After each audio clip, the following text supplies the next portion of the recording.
오늘 본문에 보면 이제 예수님께서 죽은 자 가운데 살리신 나사로의 가정에 잔치가 벌어졌습니다. 근데 누구를 위한 잔치인가? 바로 예수님을 위한 잔치였습니다. 그 잔치의 의미는 예수님께서 나사로를 죽은 자 가운데서 살리셨기 때문에 그것에 대한 감사의 의미로 일단은 눈에 그러니까 가장 전면에 드러나는 이유는 그런 감사의 표현으로 은혜에 보답하는 마음으로 잔치를 벌인 것이죠. 그러나 이 전체 대목에는 신학적인 의미가 부여되고 있습니다. 그것은 무엇이냐면 그것이 마리아가 의도했든지 이 나사로 가정이 의도했든지 안 했든지 그것은 예수님이 십자가를 지시는 이제 유월절을 앞두고 예수님께서 유월절 양으로서 희생되실 것을 앞두고 예수님의 희생을 죄인들을 위한 그 희생을 기념하는 그러한 잔치가 된 것입니다. 결론은 그런 신학적인 의미를 부여하는 잔치가 되어버린 것입니다.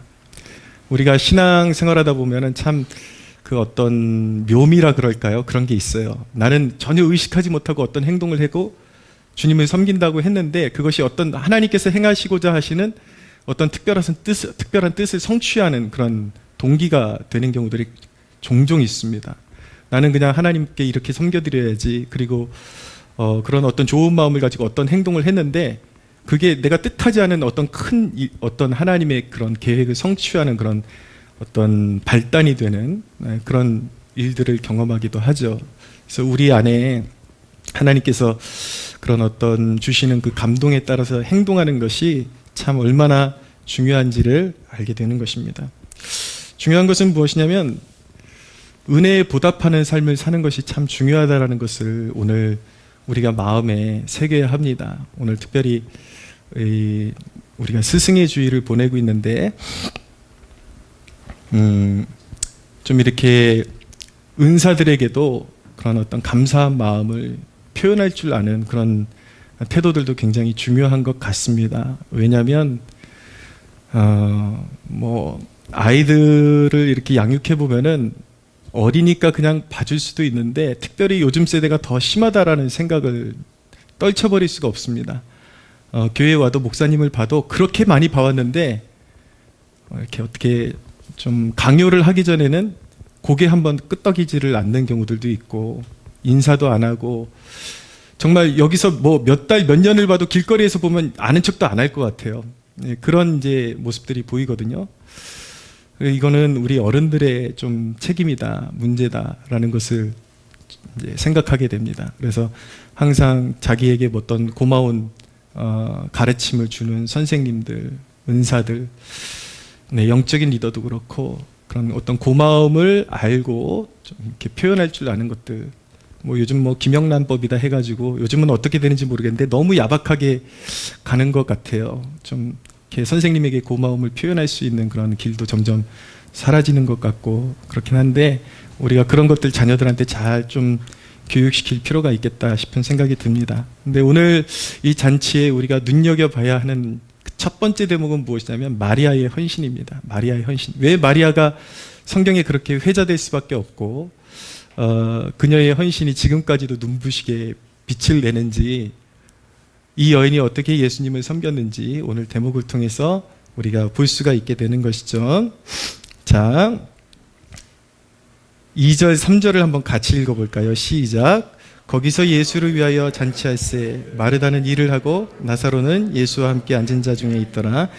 마리아는 지극히 비싼 향유 곧 순전한 나드 한 근을 가져다가 예수의 발에 붓고 자기 머리털로 그의 발을 닦으니 향유 냄새가 집에 가득하더라. 마리아는 예수님께 지극히 비싼 향유 순전한 나드 한 근을 가져다가 예수님 발에 부어드렸습니다. 이 향유는 주로 이렇게 다 수입제이기 때문에 당시 엄청난 그 비싼 그런 값을 가지고 있었습니다. 가룟 유다가 이 향유의 값어치를 300데나리온으로 매긴 것을 보니까 이제 그 향유의 가치를 한 번에 부어드린 그 향유의 가치를 알게 되는데 이것은 당시에 노동자들이 안식일을 제외한 일주일 내내를 고생해서 일한 1년 품삯을 그대로 반영한 것입니다. 그러니까 이 향유 하나가 노동자의 1년 월급을 이제 통틀어 넣어야지 살 수 있는 그런 비용의 그런 향유라는 것이죠. 근데 마리아가 그것을 아낌없이 부어드렸습니다. 근데 거기서 끝난 것이 아니라 마리아의 그런 헌신은 예수님의 발의 그것을 이제 다른 본문, 이제 동일 본문과 참고해서 말씀드리면은 그냥 발에다 부은 것이 아니라 예수님의 머리부터 붓기 시작해서 이제 예수님의 발에 부어드리고 거기서 끝난 것이 아니라 자기의 머리카락으로 예수님의 발을 씻어드린 그런 헌신이었다라는 것이죠. 자, 이 마리아의 헌신은 물질적인 헌신을 넘어서 우리가 이 본문을 초점을 맞출 때에 자칫 그냥 그 물질의 크기, 헌신의 크기에만 물질적인 헌신의 크기에만 초점을 맞출 수가 있는데 여기서 주목해 볼 점은 그 물질의 헌신을 넘어서 마리아가 낮아진 마음으로 자기의 머리털로 예수님의 발을 닦아드려 낮은 마음으로 자신의 삶으로 예수님께 헌신했다라는 것을 우리에게 보여주고 있는 것입니다. 많은 사람들이 우리가 신앙생활하면서 흔하게 듣는 말이 뭔지 아십니까? 나중에 돈 벌어서 하나님 앞에 헌신하겠다라는 그런 이야기들을 많이 듣습니다. 근데 하나님이 원하시는 것은 무엇이냐면 나중에 있을 큰 어떤 그런 물질을 원하시는 것이 아니라 지금 나에게 있는 최선을 원하시는 것입니다. 지금 나에게 있는 최선. 예. 주님이 여러분들에게 원하시는 것은 몇억, 몇십억, 내가 교회를 세우겠다, 교회를 이렇게 세우겠다, 이게 아니라 여러분들의 주머니에 1,000원이라도 그게 나의 최선이라면, 10,000원이 최선이라면, 10만 원이 최선이라면, 여러분들의 헌신을 미래에 어떤 모호한 시간으로 미루지 않고 지금 나의 최선을 드리기를 원하시는 것입니다. 그것이 주님께 기쁨이 된다라는 것이죠. 근데 어떤 경우에는 근데 나중에 내가 돈을 많이 벌어서 주님을 섬기겠다 이 태도에 그 안에 들어있는 그런 어떤 문제점은 무엇이냐면 거기에는 돈으로 하나님을 섬기겠다라는 의지는 있지만 내가 몸으로 주님을 섬기겠다라는 그 의지가 거기에는 결여되어 있는 것입니다. 그러니까 십자가 지고 주님 따르는 그런 삶은 배제하고 어떻게 해서든 쉬운 것으로 이렇게 주님을 섬기려고 하는 마음이 그 안에 내재되어 있는 것이죠. 좋지 않은 것입니다. 주님이 원하시는 섬김은 물질적인 것뿐만이 아니라 우리의 열정, 우리의 섬김, 우리의 몸으로 우리의 마음과 정성을 다한 삶의 섬김을 원하시는 것입니다. 어떤 사역자가 자기가 과거에 저질렀던 그런 실수에 대해서 나누는 것을 듣게 된 적이 있는데 한때 그래도 크게 좀 사업을 일구어 가지고 돈을 좀 많이 벌었던 사람이에요. 근데 이 사람이 이제 늘 했던 말이 그런 말이었습니다. 돈을 많이 벌게 해주시면 교회를 섬기겠습니다 했는데 정말 하나님이 번창케 해주셨어요. 근데 이 사람에게 주일학교 부장을 맡겨놨었는데 문제는 무엇이냐면 진짜 돈으로만 다 하는 거예요. 그래서 교회 행사 있다 그러면 아이들 행사 있다 그러면 이제 그 운영할 수 있는 돈을 내고 중요한 역할을 감당했죠. 근데 어느 날 그 사람의 내면에 하나님께서 그런 감동을 주시더랍니다. 너는 정말 돈으로 다 하려고 그러는구나. 그 마음을 주시고 그 마음에 굉장히 찔림을 받고서 하나님께서 너에게 돈으로 할 수 없는 것을 가르쳐 주겠다라는 그런 마음을 주셨는데 정말 그 이후에 자신의 그런 모든 가산이 그냥 한날에 그냥 바람이 불려가듯이 그렇게 불려가는 것을 경험하고 근데 감사하게도 이분은 그 이상의 또 하나님의 말씀을 증거하는 좋은 사역자로 또 그렇게 하나님 앞에 쓰임 받고 있습니다. 거기가 끝이 아니라는 그런 위로와 격려가 있지만 말씀하는 것은 무엇입니까? 하나님께서는 우리에게 원하시는 것은 전인적인 헌신을 원하신다라는 것입니다. 물질에 매여 있는 헌신도 아니요. 그것으로 다 했다라고 생각하는 헌신도 아니요. 그렇지만 또 어떤 사람은 몸으로는 잘 뛰는데 굉장히 어떤 물질적인 면에 있어서는 굉장히 인색하고 놓지 못하는, 그것만은 놓지 못하는 그런 사람들이 있습니다. 그러나 주님께서 우리에게 받으시기를 원하시는 것은 우리의 마음과 물질과 삶, 시간과 모든 정성이 주님의 영광을 위해서 쓰임받는 향유와 같은 그런 정성이 되기를 원하시는 것입니다. 할렐루야. 오늘날은 이런 헌신에 대해서 굉장히 무시당하고 있는 세상이죠. 바울은 무엇이라고 했습니까? 교회를 위하여 그리스도의 남은 고난을 내 몸에 채우기를 원한다라고 말씀했습니다. 반쪽짜리 헌신은 하나님의 마음을 굉장히 아리게 만드는 것입니다. 사람들이 이렇게 충성스러움, 주님을 섬기는 것에 대해서 가르치면 요즘 세대는 그렇게 말합니다. 그건 공로주의야, 공로주의야. 우리 은혜로 구원받는 것이지 그런 공로로 구원받는 게 아니야.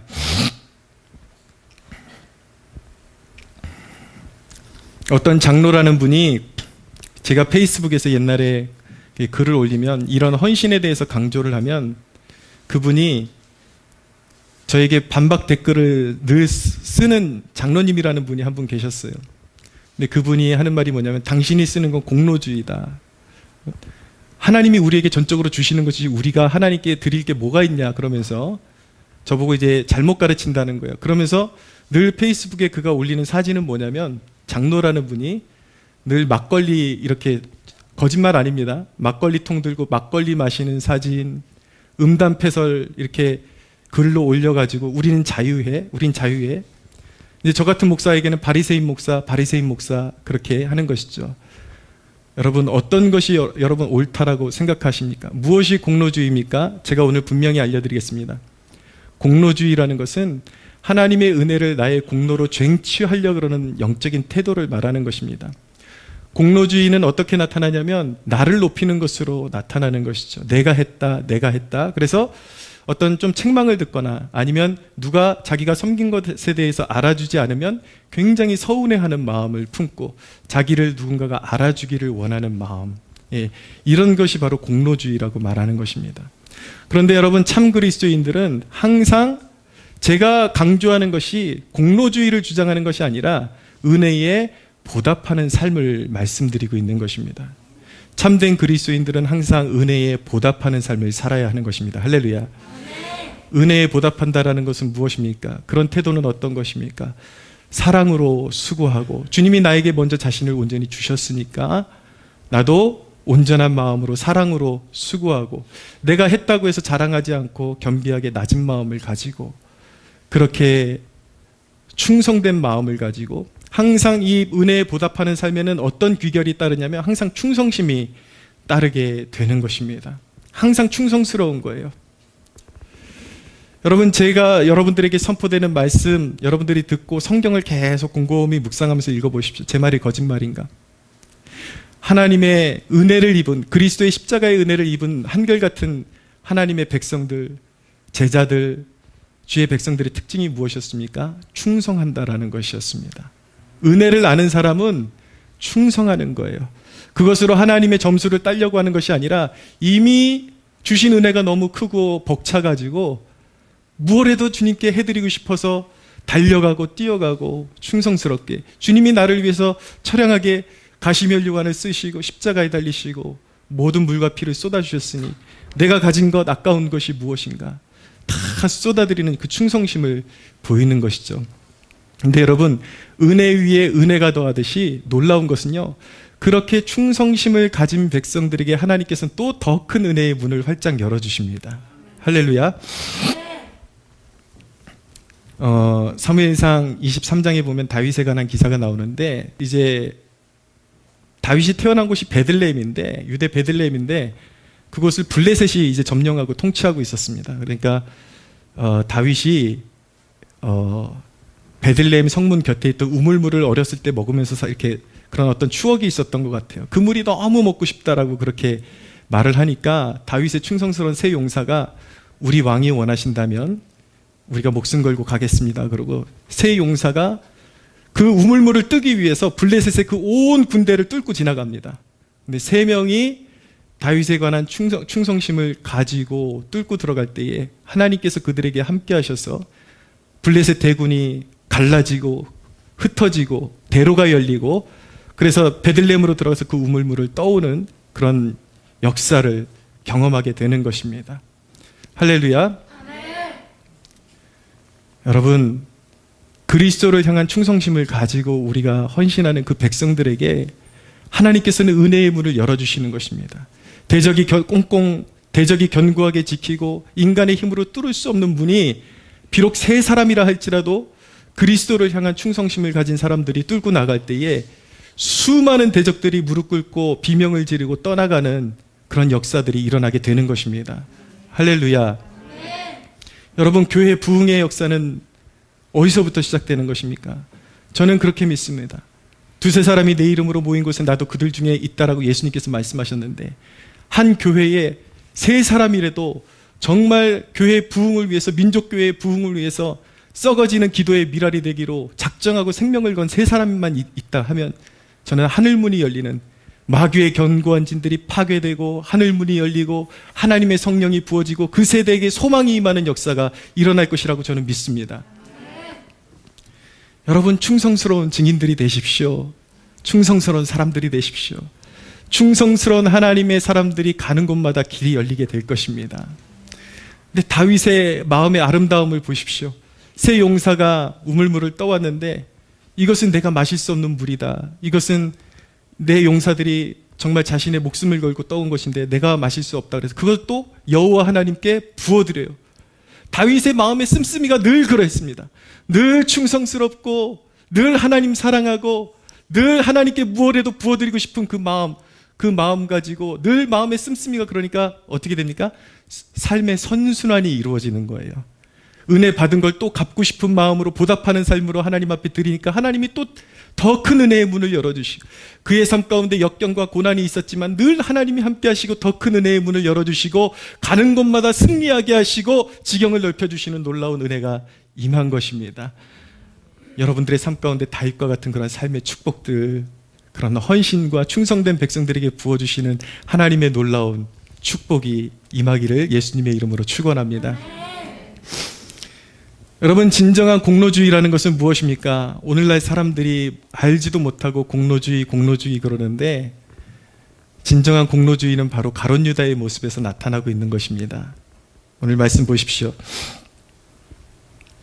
4절, 5절, 6절 같이 한번 읽어주시기 바랍니다. 시작.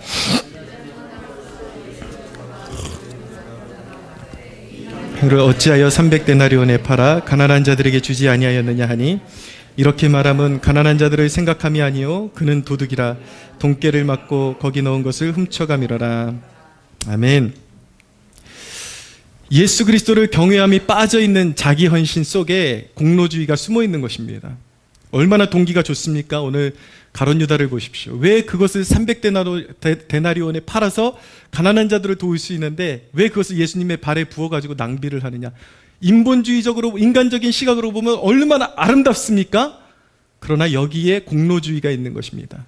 자기의 공로를 그러니까 자기의 공을 내세우고자 하는 인간적인 숨은 동기가 거기에 있는 것이죠. 그러나 오늘 말씀에 가룟 유다의 그 심장을 빗으로 찌르듯이 그렇게 말씀하는 것이 무엇입니까? 그는 도둑이라. 사실은 가난한 자들을 기억하는 것이 아니라 그것을 자기가 더 착취할 수 있었는데 할 수 없는 것에 대한 한탄을 거기에다가 표현하고 있는 것입니다. 예수 그리스도를 지향하지 않는 인권, 예수 그리스도를 지향하지 않는 구제, 여러분 모두 하나님 앞에 가증한 것입니다. 여러분, 우리는 가난한 자들을 도와야 한다라는 율법의 하나님의 계명의 명령을 받고 있습니다. 믿으시죠? 할렐루야. 네. 그리스도인의 삶은 관대해야 합니다. 베풀어야 합니다. 그런데 그것이 예수 그리스도를 예배하는, 그것을 통해서 하나님의 영광을 바라본 백성들의 그 올바른 동기에 의해서 손을 펴는 것이 아니라 하나님을 제외한 상태에서 나의 만족을 위해서 누군가를 돕거나 인권을 말하거나, 이것은 하나님 앞에 가증한 것이요, 그것은 하나님 앞에 연락되지 않는 것이라는 것을 알아야 하는 것입니다. 최근에 이 예배 논쟁이 벌어지면서 어떤 분이 저에게 그런 댓글을 남겨놓은 적이 있습니다. 자기는 주일날 예배 드리지 않아도 이 비영리 단체 같은데 자기는 후원을 많이 한다라는 거예요. 이게 예배가 아니냐 그러면서 꼭 예배당에 모여야지만 예배가 되는 것이냐. 나는 그렇게 현장 예배 드리지 않고도, 그렇게 예배 드리지 않고도 내 물질로 하나님 생각하면서 나는 그렇게 가난한 자들을 도우면서 산다라는 것이죠. 그러나 성경은 뭐라고 말씀하고 있습니까? 그것은 철저히 자기 의에 지나지 않는 것입니다. 사람이 가난한 자들을 돕는다 그래서 하나님을 예배해야 될 의무를 저버릴 수 없다라는 것입니다. 하나님을 예배하지 않고 그리스도 앞에 엎드리지 않고 그분을 향한 경배와 예배를 빼버린 상태에서 절대로 그리스도인이라는 이름으로 인권도 그리고 구제하는 것도 그 모든 것도 다 가증한 것이요 거짓된 것일 수밖에 없다라는 것을 성경이 말씀하고 있는 것입니다. 여러분, 사람들은 얼마나 헛된 자만을 가지고 하나님을 제외한 상태에서 자신들의 노력으로 세상을 구제하고 세상의 평화를 가져올 수 있을 것이라고 그렇게 호들갑을 떨지만, 사람들이 그렇게 하나님을 제외하고 그리스도를 떠나서 호들갑을 떨 때마다 세상에는 진정한 평화가 오고 만족이 오고 행복이 온 것이 아니라 그곳마다, 하나님을 제외한 곳마다 재앙이 임할 수밖에 없었다라는 것을 우리가 알아야 되는 것이죠. 여러분, 주님을 주님 되시게 섬기는 그곳, 하나님을 하나님 되시게 섬기는 그곳으로부터 세상은 하나님의 보좌로부터 복이 임하는 것을 경험하게 되는 것입니다. 할렐루야. 세계 1, 2차 대전을 지내오면서 유수한 설교자들, 정말 하나님께서 사용하셨던 귀한 설교자들이 한결같이 고백했던 내용이 무엇인지 아십니까? 온 인류의 전쟁의 소용돌이는 왜 일어나는가? 그것은 인류가, 그리고 특별히 하나님의 백성들이 타락해서 온전한 예배를 드리지 못하고 하나님이 받으셔야 될 경배를 내팽개쳤기 때문에 인류의 재앙이 임했다라는 것입니다. 여러분, 예배를 제하고서 인본주의적인 방법으로 내가 그냥 이웃을 돕고 섬긴다고 해서 그곳에 평화가 도래하는 것도 아니요, 그곳에 진정한 인류의 행복이 도래하는 것이 아닙니다. 진정으로 인류의 행복은 어디서부터 오는 것인가? 만왕의 왕이 되시는 주 예수 그리스도, 우리 하나님을 섬기는 데서부터 시작되는 것임을 믿으시기 바랍니다. 여러분, 하나님은 우리를 거룩한 목적을 가지고 우리를 부르셨습니다. 우리로 하여금 그의 찬송이 되게 하시고자, 그리고 우리를 통해서 영광 받으시고 우리를 세계 모든 민족 가운데 칭찬과 명성을 얻는 거룩한 백성으로 삼으시기 위해서 그리스도의 은혜로, 그 십자가의 은혜로 우리를 값주고 사셨습니다. 여러분, 이 은혜를 깨닫잖아요. 이 십자가의 은혜를 여러분들이 정말 깨닫잖아요. 그러면 여러분, 다리가 떨려서 주체하고 서 있을 수가 없습니다. 저는 정말 그런 은혜를 경험할 때가 있습니다. 이 설교를 준비하다가 나 같은 죄인을 위해서 행하신 그 십자가의 은혜, 왜 하나님이, 왜 영원한 보좌에 앉으신 분이 나 때문에, 우리 같은 죄인을 위해서 이 땅에, 그렇게 낮고 낮은 땅에 오셔서 인간의 몸을 입으시고 채찍질 당하시고 인간에게 모욕당하시고 십자가를 지시고 피 흘리셔야 하는가? 그 은혜를 내가 뭐라고 그 은혜를 주셨는가를 생각할 때에 정말 여러분, 전율이 오기 시작하는데요, 정말 다리가 떨리더라고요. 여러분, 어떤 다른 것이 아니라 그 은혜를 생각할 때 너무 인간이 이해할 수 없는 그 사랑에 이렇게 감전되게 되면은 정말 온몸이 떨리는 그런 이제 은혜를 경험하게 되는 것입니다. 그 은혜를 알게 되면요, 두 눈에서 눈물이 흐를 수밖에 없어요. 눈시울이 붉어질 수밖에 없어요. 그 은혜를 깨닫고 여러분, 그냥 아무런 감정 없이 살 수 있다라는 것, 아무런 충성심 없이 살아갈 수 있다라는 것은 불가능한 일인 것입니다. 여러분, 근데 오늘날은요, 예수님을 위한 잔치는커녕, 오늘 나사로의 집에 예수님을 위한 잔치가 벌어졌는데, 오늘날 이 세대를 보면요, 잔치는커녕 제가 보기에는 예수님을 고려장시키지 못해서 안달난 세대 같아요. 다 하기 싫대요. 다 하기 싫대요. 우리에게 예수님이 그런 존재인 것입니까, 여러분? 여러분, 예수님 믿는다라는 것은 무엇인지 아십니까? 옛날에 우리가 죄에게 갖다 바쳤던 열정을 이제 그리스도께 바친다라는 의미를 가지고 있는 것입니다. 할렐루야. 로마서 6장 16절부터 19절까지 읽어드립니다. 너희 자신을 종으로 내주어 누구에게 순종하든지 그 순종함을 받는 자의 종이 되는 줄을 너희가 알지 못하느냐.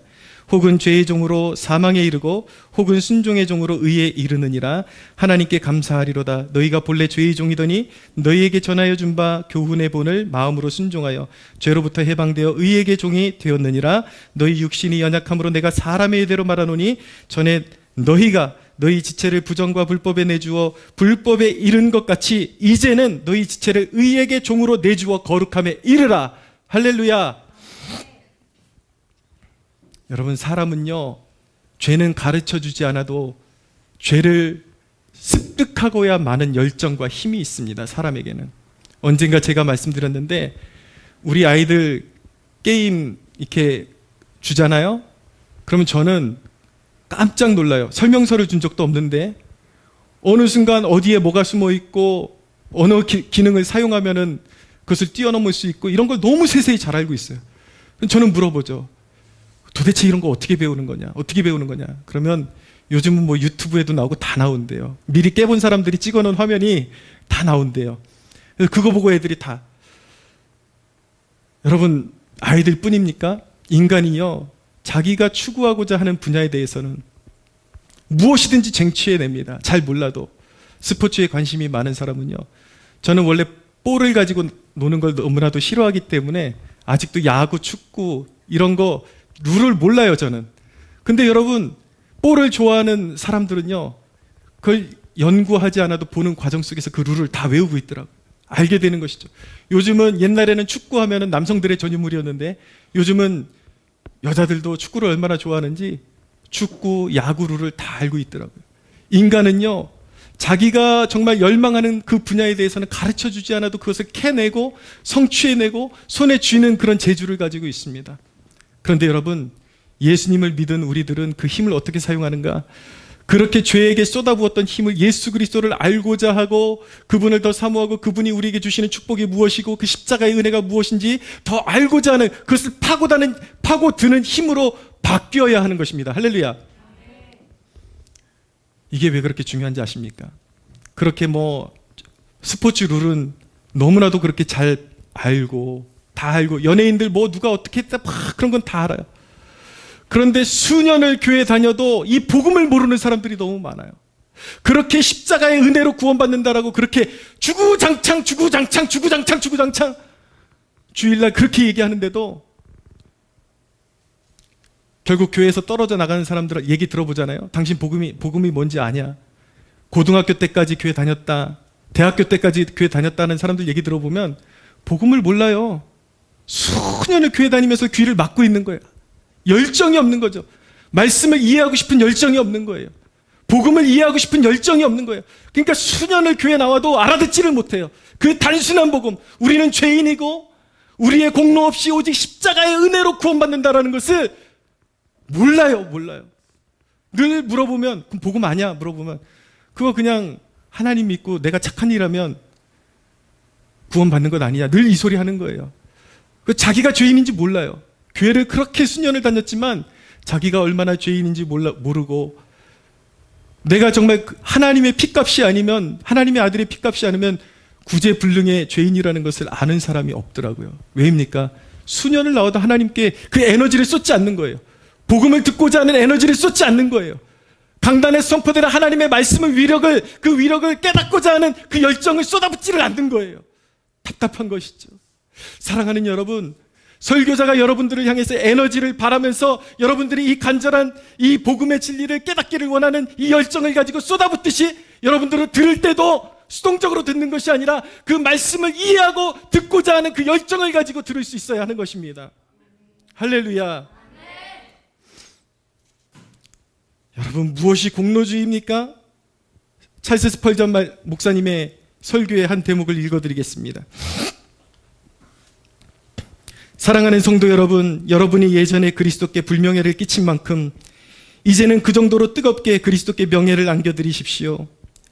여러분이 악마에게 1등급의 봉사를 했듯이 그리스도에게도 똑같이 행하십시오. 여러분이 죄를 짓던 시절을 뒤돌아보십시오. 어떤 사람은 죄를 찾아 쏘다녔습니다. 돈은 생각하지도 않고 말입니다. 그렇지 않습니까? 여러분이 죄 짓는 기쁨을 누리려고 했다면 몇백에서 몇천만 원은 좋게 써야 했을 것입니다. 저는 여러 사람들을 만납니다. 그 중에서도 주머니에 돈 몇 푼이 들어오면 어디로 가야 할지 몰라 술집에서 술 먹는 사람들을 자주 봅니다. 그들은 돈이 많든 적든 간에 자기가 가진 돈을 다 써버릴 때까지 절대 술자리를 뜨지 않습니다. 불쌍한 바보들, 참 못난 바보들입니다. 이런 식으로 여러분이 아낌없이 예수 그리스도를 섬길 수 있기를 원합니다. 우리가 예수 그리스도에게 영광을 돌리고 그분의 이름을 찬양하는 한 우리가 그 비용에 대해 생각해서는 안 됩니다. 향유옥합을 가지고 와서 그것을 깨뜨리십시오. 그 깨진 조각과 남은 것에도 신경을 쓰지 마십시오. 그 향유를 붓고 나서 예수님이 그 모두를 가지게 하십시오. 전에 제가 사탄을 그렇게 섬긴 것처럼 이제는 그리스도를 그렇게 섬기고 싶습니다. 맞습니다. 불쌍한 죄의 종들은 자기 돈이 나가는 것을 멈추지도 않을 뿐 아니라 어떤 식의 재정 손실이 생긴다 해도 놀라지 않습니다.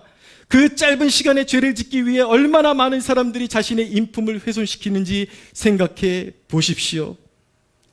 그들은 잠시 죄악의 낙을 누리기 위해 자신의 건강을 잃는 것은 물론 최악의 경우에는 그 영혼마저 영원히 망하도록 내버려둘 것입니다. 그들은 지옥이 존재한다는 것을 압니다. 그들은 하나님의 진노가 죄인 위에 영원히 머무른다는 것도 압니다.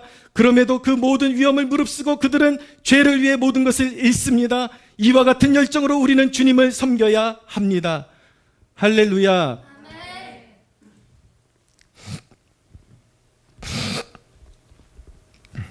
많은 사람들이 저처럼 설교를 하면 오늘날 수많은 사람들이 그건 공로주의다.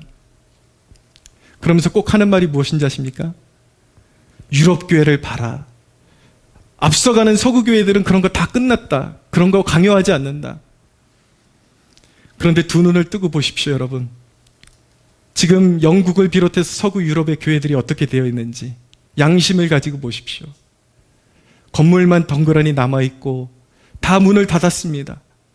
어떤 교회는 술집이 되었고 어떤 교회는 이슬람 사원이 되었고, 이 찰스 스펀저 목사님 영국 분인데 이 비통함을 보십시오. 이 목사님의 별명이 마지막 청교도라는 그런 별명이 있었는데 피를 토하는 마음으로 주님께 헌신하십시오, 헌신하십시오라고 가르쳤던 이분이 살아있을 때만 해도 영국 교회에 빛이 있었습니다. 근데 모두가 시대적 조류가 이런 목사님을 비웃는 흐름으로 가더니 오늘날 영국 교회가 어떻게 됐습니까? 과연 그것이 성숙한 교회의 모습으로 부흥을 했습니까? 아니지 않습니까?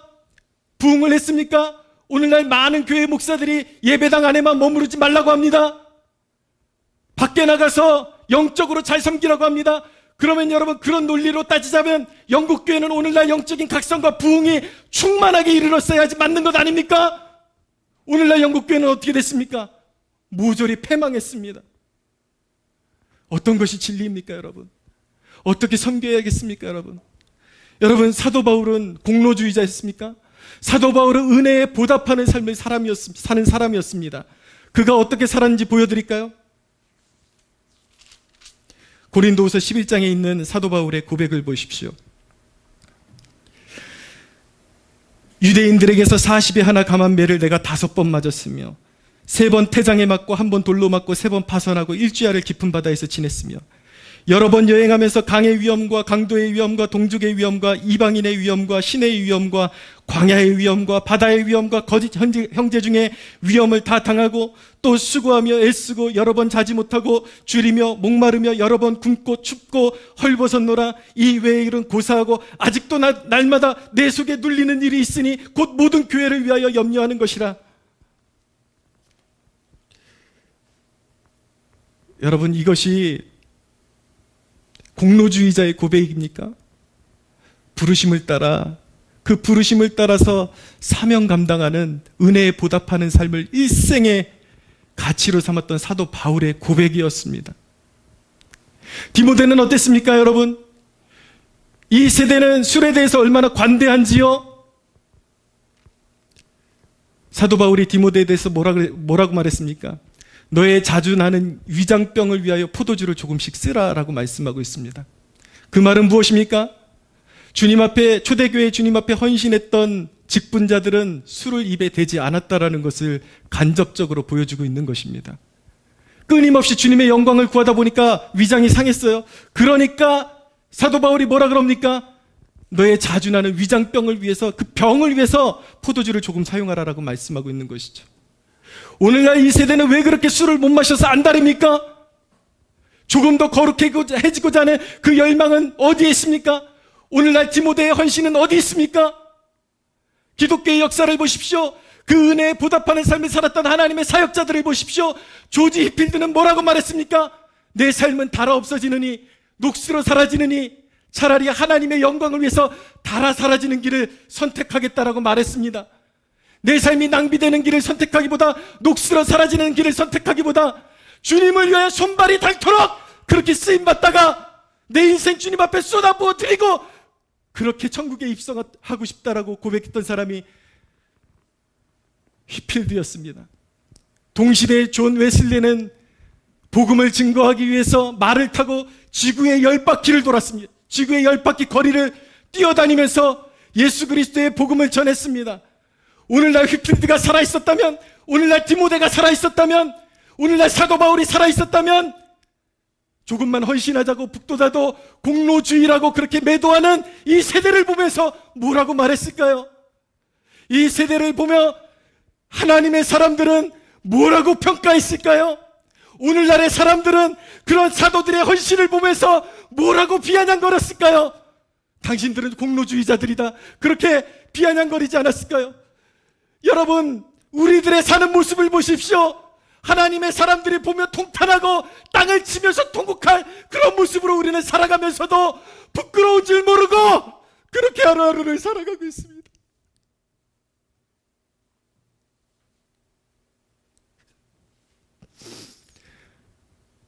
여러분, 교회의 영광은 어디 있습니까? 여러분들 세상이 가르치는 대로 그렇게 따라가면 향후 10년 내에 한국교회의 모습이 어떻게 될 줄 아십니까? 영국 꼬라지 나는 거예요. 서구 유럽 꼬라지 나는 거예요. 그러나 말씀드렸지만 세 사람이라도 내가 이 부흥의 불씨에 내 삶을 드리고 싶다라는 그 간절한 소망, 주님 앞에 충성된 그 마음을 가진 사람 세 사람만 한 교회에서 나와도 교회는 무너지지 않습니다. 할렐루야. 사랑하는 여러분, 죄의 유형에는요, 우리가 저건 죄야라고 인식하는 죄만이 죄가 아니라 또 다른 죄의 유형이 있는데, 그것이 무엇이냐면 마치 중립처럼 보이는 그런 형태의 죄악이 있습니다. 무엇이냐면, 교회에서 술, 담배 하지 말라니까 술, 담배는 안 하는데 주님을 위한 헌신, 진정한 마음을 쏟아붓는 헌신은 없고 그냥 평범하게 살아가는, 이게 왜 죄악인지 아십니까, 여러분? 인간의 열망은요, 인간의 열망의 특징은 끊임없이 솟아오르는 물줄기와 같아서 어디론가 향하게 되어 있습니다. 여러분들의 열정이 그리스도를 향해서 표출되지 않는다라는 것은 사실은 중립이 아니라 음지에서 여러분들만 알고 있는 어떤 죄악으로 여러분들의 열정이 솟아오르고 있다라는 증거인 것입니다. 어떤 사람은 성격 때문이라고요? 아니요. 아무리 성격이 소심하고 아무리 조용한 사람도 무언가 파고드는 그것이 있습니다. 쓰레기를 모으는 것도 열정이더라고요. 그것도 중병이더라고요. 제가 캠퍼스 성막교회 시절에 어떤 할머니가 낮부터 저녁까지 폐지를 줍는데 쉬지를 않아요. 굉장히 못 사시는 분인가 보다 했는데 그 동네에 소문이 다 났어요. 집을 몇 채를 갖고 있는 거부예요. 돈에 미쳐가지고 그 에너지를 조용한데 끊임없이 하나님을 섬기는 데는 안 써요. 끊임없이 폐지를 모으고 있는 거예요. 여러분, 열정이 없는 사람은 없습니다, 세상에. 그 열정을 죄를 위해서 사용하고 있는 것이죠. 겉으로 표현되지 않을 뿐 다른 어떤 것으로 사용하고 있는 것뿐인 것입니다. 사랑하는 여러분, 여러분들에게 도전합니다. 과거에 여러분들이 정말 하나님 앞에 부패한 그 죄를 향해서 그 쏟아부었던 열정을 이제는 그리스도의 기쁨을 위해서 여러분들의 모든 삶을 쏟아부을 수 있는 헌신된 주의 백성들이 되시기를 축복합니다. 여러분들의 생각 속에서 향유의 냄새가 나기를 원합니다. 여러분들의 돈벌이에서 향유의 냄새가 나기를 축복합니다. 여러분들의 시간 속에서 향유의 냄새가 나기를 축복합니다. 여러분들의 발걸음과 여러분들의 손으로 읽는 그 모든 것들을 모든 삶의 영역에 그리스도께서 왕되시게 하라. 모든 여러분들의 삶 가운데 그리스도께서 왕되시는 그런 놀라운 복된 성도들 되시기를 예수 그리스도의 이름으로 축복합니다. 하나님께 영광의 박수 올려드리겠습니다.